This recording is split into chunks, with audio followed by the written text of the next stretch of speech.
Good evening. The Secretary General will update you on the session that's just finished, and then he'll be here to take your questions. Secretary General. Good evening. Today, defense ministers addressed the situation in the wider Middle East and North Africa, and what more NATO can do to contribute to stability and security. Conflict and turmoil in our southern neighborhood have caused untold suffering, and they pose challenges for us, driving the refugee and migrant crisis and also fueling the threat of terrorism. This is why NATO and NATO allies have been engaged in the region for many years. And working together with our partners from the region, we have made remarkable progress in the global coalition to defeat ISIS, liberating all the territory and the millions of people this brutal terrorist group once controlled. Today, Allied ministers reaffirmed our support to Iraq and agreed in principle to enhance NATO's training mission. In the first instance, this will consist of taking on some of the global coalition's current training activities. Ministers also agreed to explore what more we can do beyond this first step. Let me be clear. NATO is in Iraq on the invitation of the Iraqi government. And we will only stay in Iraq as long as we are welcome, because NATO fully respects Iraq's sovereignty and territorial integrity. Everything we do will be in close consultation and coordination with the Iraqi government. I remain in close contact with the Iraqi leadership, and we have constructive discussions on the way forward for the NATO mission in Iraq. Our aim is to increase the capacity of the Iraqi armed forces so that they no longer require our support. Together, we are committed to fight terrorism and ensure that ISIS does not come back. Over the past years, the Iraqi people and the Iraqi forces have demonstrated great courage and commitment in the fight against terrorism. We commend them for their sacrifices. Ministers also discussed the situation in the wider Middle East and North Africa, and they decided to further explore what more NATO can do to fight terrorism, build stability, and strengthen our partnership across the region. We also addressed Afghanistan, and we continue to consult closely on the way forward. NATO fully supports the US-led peace efforts, which can pave the way for inter-Afghan talks. But the Taliban need to demonstrate that they are both willing and capable to deliver a reduction of violence and contribute to peace in good faith. The aim of our resolute support mission is to strengthen the Afghan security forces so they can fight terrorism and create the conditions for peace. And we will continue our discussion tomorrow with all our contributing partners. Tonight, we will discuss our cooperation with the European Union. The EU High Representative Vice President Josep Borrell will join us for the first time, together with our partners Finland and Sweden. NATO and the European Union are two sides of the same coin, so we will consider what more we could do together to deepen our unique partnership and strengthen our security. And with that, I'm ready to take your questions. Okay, we'll start with the BBC. Thank you, Secretary General. Can you just tell us whether any NATO members have agreed to increase their military contribution, their training mission to Iraq, whether any countries have said they will move from under the US-led coalition banner to the NATO mission, And then also, finally, can you just let us know whether, what evidence do you have that Iraq would welcome? You say you've been in close contact, but there's no letter or any hard evidence that Iraq will approve of this, of NATO forces taking a larger role, an expanded role in Iraq. Well, we are in Iraq today. And we are in Iraq today based on the invitation from the Iraqi government. And the first step is to do more within the existing mandate, within the existing operational plan for our training mission in Iraq. And as I said, we will only stay in Iraq as long as we are welcome. Because we fully respect the territorial integrity and the sovereignty of Iraq. So the only way for us to be there is based on invitation from the Iraqi government. And we are in Iraq already. Then we are in close consultation with the Iraqi government on the possibility of expanding, scaling up, doing more. And of course we are consulting closely with the Iraqi government. I've spoken with the Prime Minister several times. And we have staff-to-staff talks. And based on the decision today, we will then develop those options further. But again, everything we'll do in Iraq will be in full coordination and with the consent of the Iraqi government.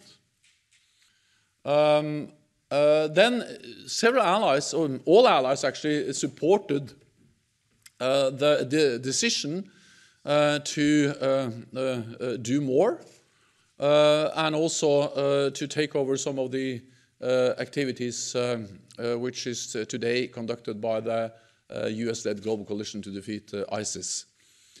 And we are also, of course, closely coordinating and consulting with the global coalition. And on Friday morning, I will meet with the global coalition in a meeting in Munich, and then we will go through this again and continue to consult. So every step, every decision will be taken, of course, in close consultation with the Iraqi government, but also in close coordination with the global coalition. And we have to remember that what we do there is to train the Iraqi forces, to help them, to support them. And the aim is, of course, to enable them to be even better and stronger in the fight against our common enemy, ISIS. So this is in their interest, this is in our interest. We pursue a common goal to make sure that ISIS never return. And I would like to commend the Iraqi government for the achievements and their leadership and their commitment to that fight, and also the sacrifices they have made in the fight against ISIS. Yeah, we have a very good and constructive dialogue with the Iraqi government, and we'll continue to do that as we move forward. Okay, we'll go to Tolo, first row. This is Miraqa Popal from Telenews Afghanistan. As there are reports that a peace deal is near between the Taliban and US, so I would like to ask you that what will be the future role for NATO in a post-deal in Afghanistan? Thank you. So we discussed the situation in Afghanistan today. We will also discuss it tomorrow when we meet with our research support partners.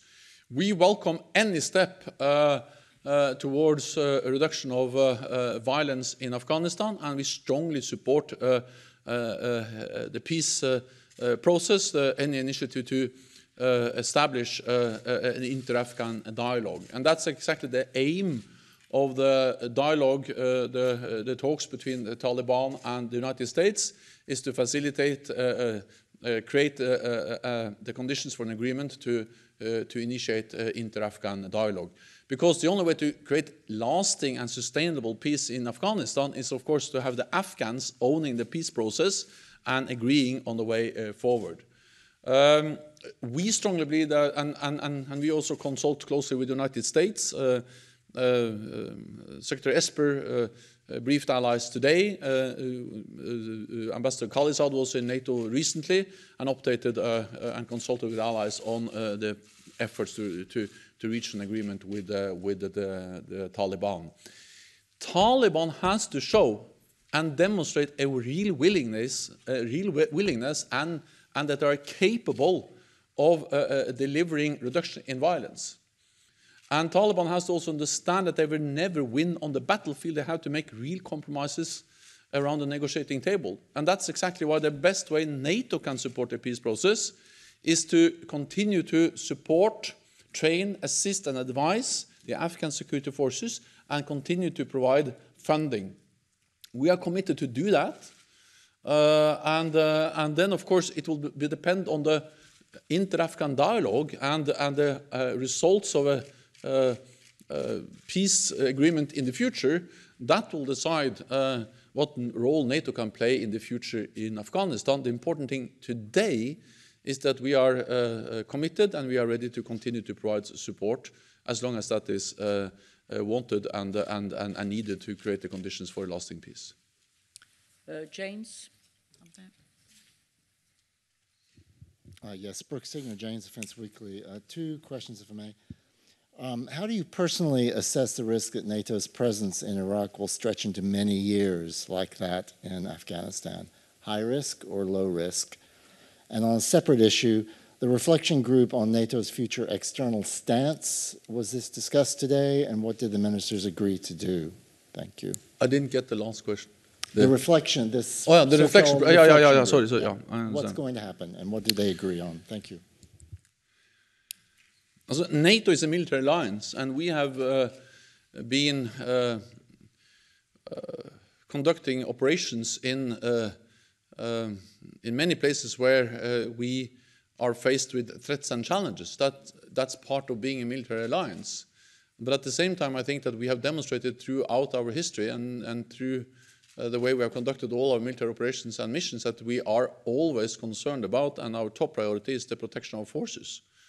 And that's also the reason why we suspended the training in Iraq and moved some forces out.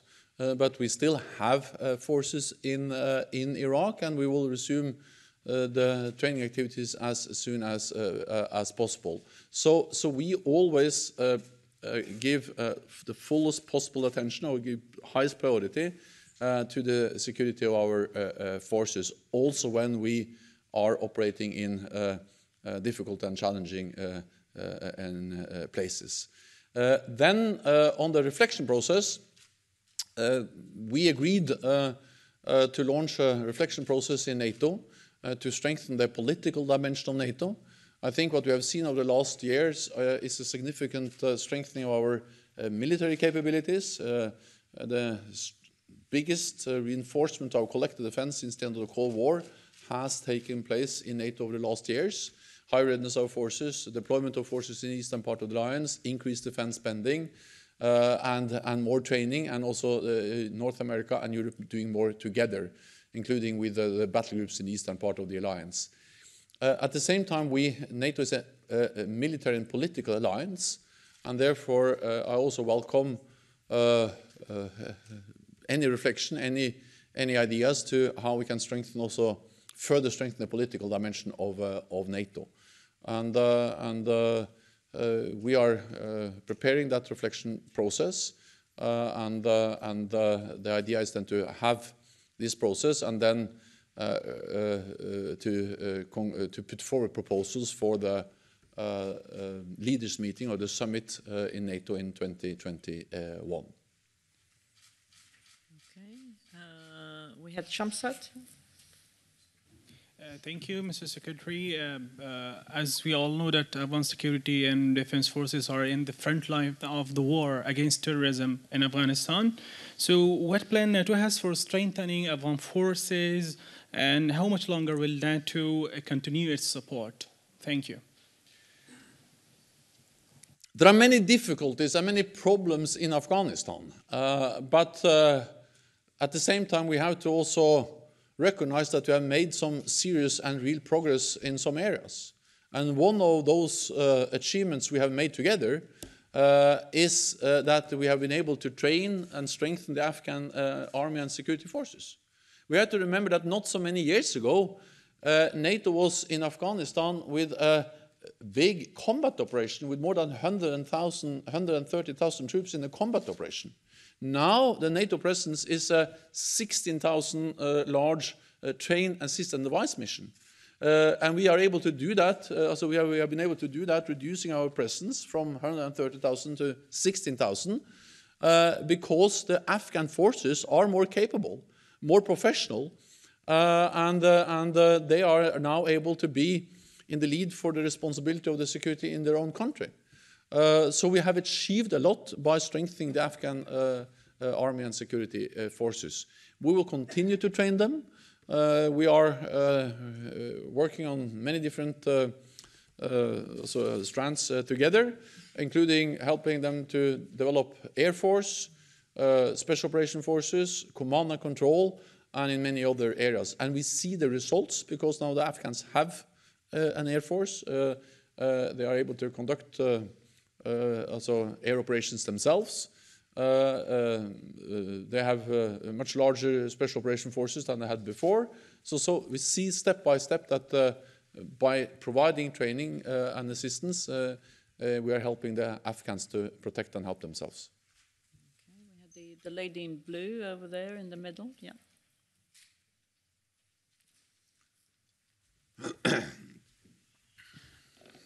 Hi there, German Press Agency here. So you say that the NATO mission is going to take over some of the Global Coalition Forces training activities. Does that mean that troops, or rather personnel, are being moved over from the Global Coalition Forces to the NATO mission? And if so, how many?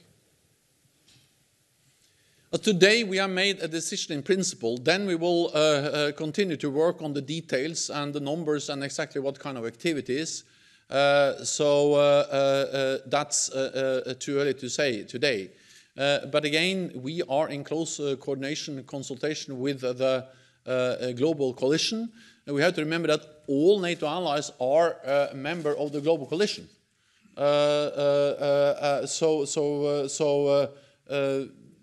We are, NATO allies are, of course, members of NATO, but they're also members of the global coalition. We will meet Friday morning, so we will then, when we now have made this decision, we will work out and decide on the details and on the specific numbers and activities we will then take over. TV2, lady in white there. Yeah.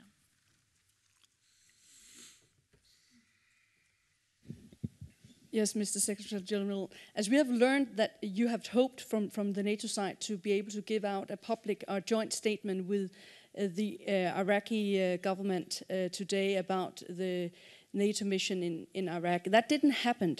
So I just need to know, do you need a re-invitation from the Iraqi government to be able to go back for full strength in Iraq? And do you need it if you need an expanded mission? And if you need it, when do you expect to get it?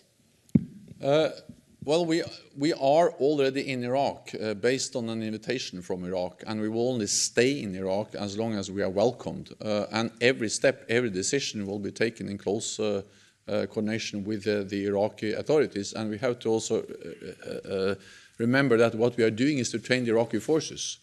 So the only way we can do that is, of course, with the consent of the Iraqis. Again, the idea is in a way to enable the Iraqis and to strengthen them so much that one day they will not longer need our support. So our plan is not to stay in Iraq forever. Our plan is to stay there as long as that is needed to make sure that we together, NATO allies, the coalition, and the Iraqi government and Iraqi security forces are able to make sure that ISIS does not return. Yeah, we are there on invitation from Iraq, and we will only stay as long as we are welcomed. Anadolu at the top there, gentleman with the white shirt.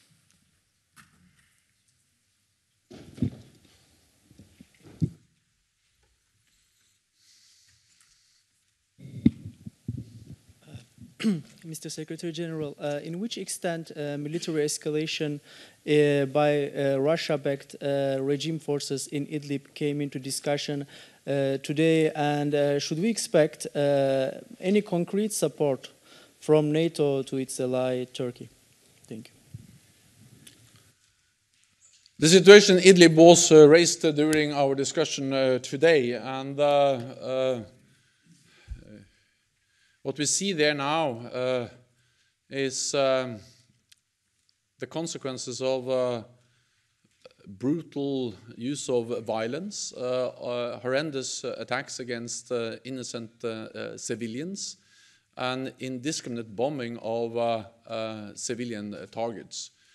We condemn this because this is something which is not acceptable, and we call on the Russian-backed Assad regime to stop all these attacks, which is killing innocent civilians, and to fully support and engage in the UN-led peace efforts.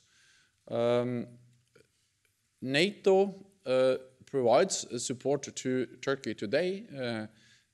We are so Turkey is a NATO ally, and NATO is present in Turkey, and also we provide some assurance measures for Turkey, including some capabilities augmenting their air defense systems. So NATO provides support, and we are very concerned about the situation in Idlib. One last question, Fajok. Gentleman here. Yeah. Thank you, Secretary General. For NATO, which is priority Afghanistan peace or election result? Sorry. Priority. Well, also for me, that's no contradiction, and also because I think the aim of the talks between the United States and Taliban, which is then strongly supported by NATO, and we are closely consulting with the US on these talks, is to initiate inter-Afghan dialogue. A lasting peace agreement, a sustainable peace in Afghanistan can only be achieved through inter-Afghan dialogue, through that Afghans agree on the future for Afghanistan. So that's not for NATO to decide, it's not for any NATO ally to decide, that's for the Afghans to decide. But what we are trying to create is the conditions for this inter-Afghan dialogue, which is the way to peace. Peace. And there is a long way to go, but at least I hope that we now are closer to a situation where we can start this inter-Afghan dialogue, where the Afghans can start the Afghan dialogue. And again, I think the best way for NATO to contribute to that is by continuing to provide support to the Afghans, so Taliban understands that they will not win on the battlefield. They have to demonstrate a real and clear will to reduce violence. Thank you very much. We'll see you tomorrow. Thank you.